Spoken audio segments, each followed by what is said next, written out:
Irmãos e irmãs, retornamos a leitura do nosso tempo comum, a leitura do Evangelho de São Mateus, nesta 10ª semana, segunda parte do tempo comum, depois de celebrarmos a liturgia, o tempo litúrgico da Quaresma e da Páscoa. Assim, retomamos agora nossas leituras do Evangelho de São Mateus, no capítulo 5º, logo no seu início, que nos chama a refletir sobre as bem-aventuranças, que está dentro do conjunto que a Bíblia coloca para nós como Sermão da Montanha, os capítulos 5º, 6º e 7º do Evangelho de São Mateus. E esta abertura, o Sermão da Montanha, nos apresenta justamente um germe de todo o plano de Deus para nós. Claro, as bem-aventuranças não contêm toda a doutrina cristã, mas contém o germe, podemos dizer ali, de todo o plano de Deus para nós. Plano esse bem apresentado pelo evangelista Mateus, na inspiração do Espírito lhe suscitou.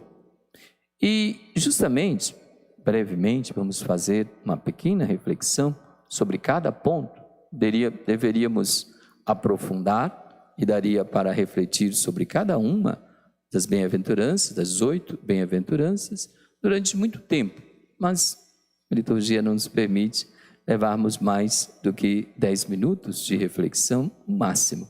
Por isso, vou pontuar cada aspecto da bem-aventurança e, ao mesmo tempo, além daquilo que já foi, claro, colocado por Cristo, refletido, levá-los também a uma reflexão pessoal, a uma reflexão comunitária, a uma reflexão cristã, desse chamado de Cristo para a nossa vida de cristãos e cristãs.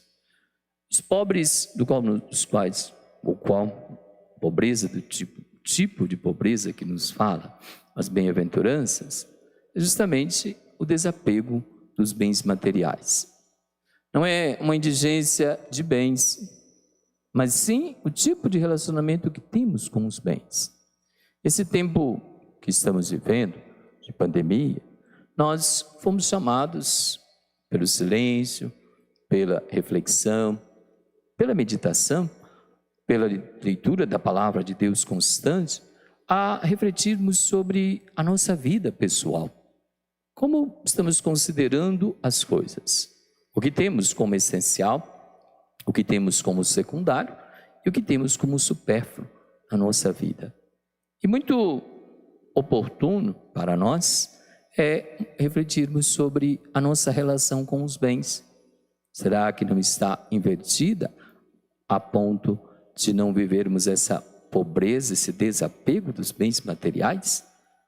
E de termos de fato uma entrega nas mãos de Deus. Se por um lado Jesus nos fala da pobreza, essa pobreza ela se apresenta justamente numa confiança em Deus. Confiar unicamente no Senhor. Muito nos inspira a atitude de uma criança que confia no seu pai, na sua mãe, e corretamente estão ali para poder, de fato, ajudar o filho. Assim também a criatura diante do Criador.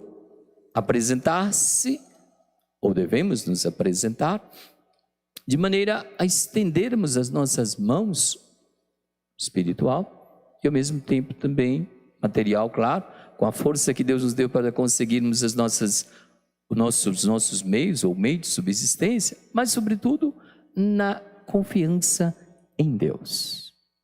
Segundo, a aflição da qual Jesus nos fala no Evangelho de hoje, ou o choro, é aquele que de fato passa por momentos difíceis, chora, podemos dizer, os seus pecados, chora os pecados dos outros, chora a ofensa a Deus e esforça-se por de fato ir ao encontro dessa reparação, realizar essa reparação. Os mansos, a mansidão é própria daqueles que de fato são filhos de Deus. Ontem, a festividade da Santíssima Trindade, ouvimos uma das características de Deus, que são tantas, o infinito, e dentre elas justamente a característica da mansidão ou da paciência. É aquele que, no nosso caso, sofre com paciência. Muda sim, busca mudar a realidade, mas não se aflige, não se desequilibra diante do sofrimento, mas mantém a serenidade pela confiança em Deus. Por isso, quem assim o vive, alcança a felicidade aqui na terra, porque não se desequilibra, e alcançará a vida eterna na outra vida. Como Deus nos disse, possuirão a terra são os novos céus e nova terra. Os que têm fome e sede de justiça. Justiça é de fato algo que aqui está relacionado nas bem-aventuranças ao relacionamento com Deus. Podemos dizer aquela colocação que Jesus fez no Evangelho: dai a César o que é de César e a Deus o que é de Deus. Justo é aquele que busca o Senhor, justo é aquele que direciona a sua vida para Deus. E aí, nosso chamado para vivermos plenamente essa atitude de justiça, aquele que procura, em primeiro lugar, fazer a vontade de Deus. Muito nos inspira nessa bem-aventurança aquela frase de Cristo: buscar em primeiro lugar o reino de Deus e a sua justiça, e tudo mais vos será dado por acréscimo. Bem-aventurados os misericordiosos. A misericórdia é a característica do Cristo presente em nosso meio. O olhar misericordioso de Jesus, que apresenta o olhar do Pai, sob a ação do Espírito Santo, deve ser também o olhar de todo cristão, aquele que age com o coração, não com a emoção, mas age tendo em vista a situação de cada um, vendo o sofrimento, vendo a miséria e procurando suprir as necessidades dos outros, a partir do momento dos dons, das capacidades, das qualidades que Deus lhe concedeu. Vejam o Cristo nessa atitude de misericórdia. Todos que se aproximavam dele com fé recebiam a cura. Todos que se aproximaram dele com fé foram, de fato, atendidos e supridas as suas misérias, curadas as suas misérias. E nós, como cristãos e cristãs, podemos e devemos realizar a mesma atitude. Não uma esmola esporádica, não uma atitude, digamos, sazonal, aqui, ali, lá, mas uma atitude de misericórdia constante. Se assim o fizermos, caminhamos na misericórdia do Senhor, na felicidade que o Senhor programou para nós. Promover os puros de coração. A pureza nos leva a termos um olhar positivo sobre as coisas, sobre as pessoas e sobre as coisas, a criação de Deus. Aqui cai bem uma frase sociológica, mas que podemos aplicá-la à vivência do Evangelho. Está bem próxima e é bem pertinente. As pessoas, elas não são tanto o que aparentam ser. Elas são mais do que nós pensamos que elas sejam. Se olharmos com pureza, vamos ver a pureza na pessoa, a positividade na pessoa. Mas se olharmos com desconfiança, com um olhar, digamos, como muitos dizem, atravessado ou maldoso, vamos perceber, em qualquer maneira, essa posição, essa postura nas pessoas. Se pensarmos que uma pessoa é, digamos, debochada, se ela sorri, vamos dizer que é debochada. Se ela não sorri, vamos dizer que é antipática. E por aí afora vai. Agora, se olharmos com positividade, a imagem e semelhança de Deus, não vamos estar no supérfluo ou nas ações, digamos, secundárias da pessoa, mas vamos perceber nela aquilo que muitas vezes nem ela mesma pode perceber, a imagem e semelhança de Deus. É esse olhar de pureza que hoje tanto carece no nosso mundo, quando muitas vezes olhamos para os outros com aquele olhar de desconfiança. Quem é? O que quer? E se alguém olha para nós, muitas vezes já perguntamos o que quer? O que achou?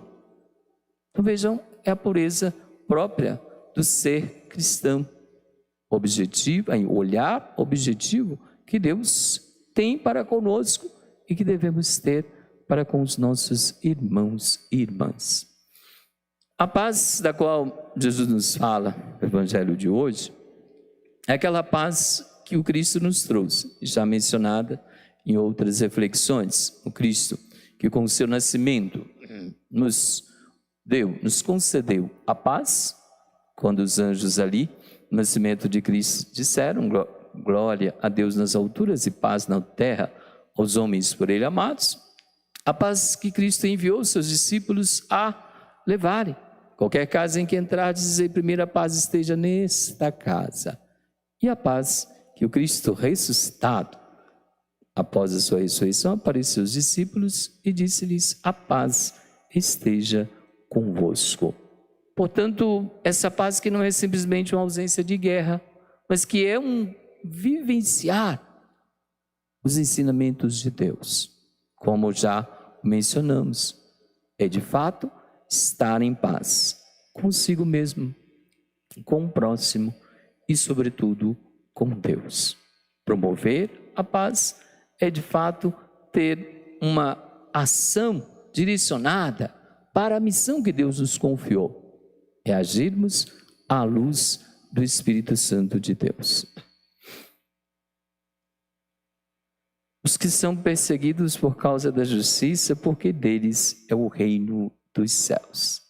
Terminando as bem-aventuranças, nós somos chamados a meditarmos sobre a força que moveu os mártires, que na sua atitude de justiça, claro, primeiro, como já disse lá atrás, dar a Deus o que é de Deus e vivenciar os ensinamentos de Deus no meio da humanidade, mas na fé não ter medo, mesmo que essa atitude leve-nos a uma contrariedade para com os nossos irmãos e irmãs, para com as pessoas que estão ao nosso redor, para com a sociedade.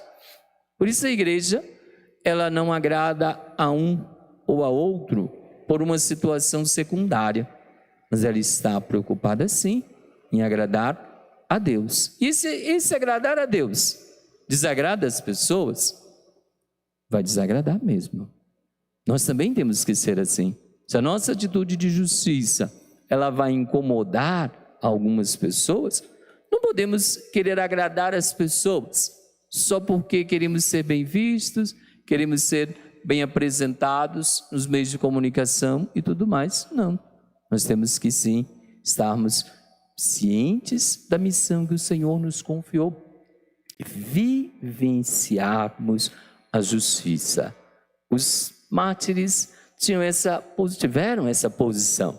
E hoje o martírio do século 21 não é um martírio do derramamento, digamos, de sangue no sentido estrito da palavra, mas muitos dizem um martírio branco, ou seja, não um derramamento de sangue, mas um derramar sim a vida, um gastar o sentido da vida com a firmeza da fé e mesmo com perseguições por causa da justiça do reino de Deus. Que assim, caríssimos irmãos e irmãs, movidos por esse plano de felicidade de Deus para nós, muito mais profundo do que as palavras aqui brevemente refletidas, nós possamos de fato acolhermos essa riqueza das bem-aventuranças e fazermos também um modelo de vida para nós, para que sejamos felizes aqui na terra, de fato, possamos ser realizados e também alcancemos a vida eterna junto de Deus. Louvado seja nosso Senhor Jesus Cristo. Para sempre seja louvado.